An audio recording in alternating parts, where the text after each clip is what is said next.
Iba naman po ito. Susan, alam mo, sa buhay natin, hindi maiwasan na maraming pumapapel. Papel! Nako, Kuya Kim, focus lang sa goal. Hindi dapat pinapansin ng mga yan. Pero itong susunod na pumapapel, hindi mo rin maiwasang hindi pansinin. Ang mga papel kasi ginawa ng instant obra. Yan ang kwentong inalam ni JP Soriano. Hindi lang origami ang pwedeng mabuo sa paggupit at pagtupi ng papel.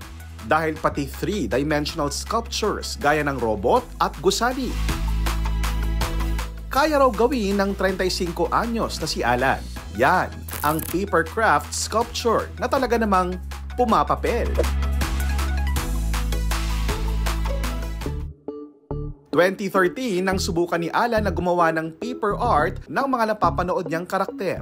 Sumulat pagkabata ko, mahilig na po ako sa panonood ng anime.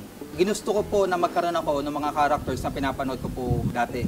Paper craft ang tawag sa paglikha ng 2 o 3-dimensional na bagay o sculpture gamit ang papel. Isa sa pinakapopular na paper craft ay ang origami.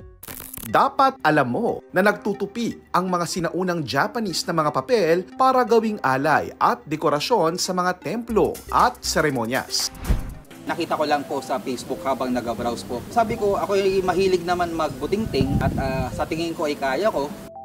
Ang robot na ito, isa raw sa pinakamalaking paper craft ni Alan. Nagtagal po ito ng 4 na buwan. Taas po na ito ay 5 talampakan po with LED na ilaw. Dahil detalyado ang obra, ang diorama ng Disneyland Paris naman ang pinakamahirap niyang nagawa. Kumbaga malaki. Inabot daw siya ng 6 na buwan para mabuo ito.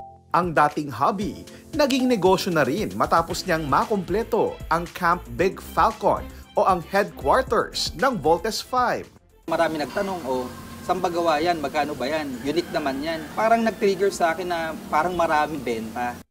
Sa paggawa ng papercraft sculptures, ang template ng karakter ng kanyang gagawin, gugupitin, huhulmahin at tutupiin. Tapos ay pagdidikit-dikitin ang bawat piraso. Mas madali po gamitin ng paper. Kasi po kapag ang rubber, plastic, marami pa pong equipment or yung mga materials na kailangan eh.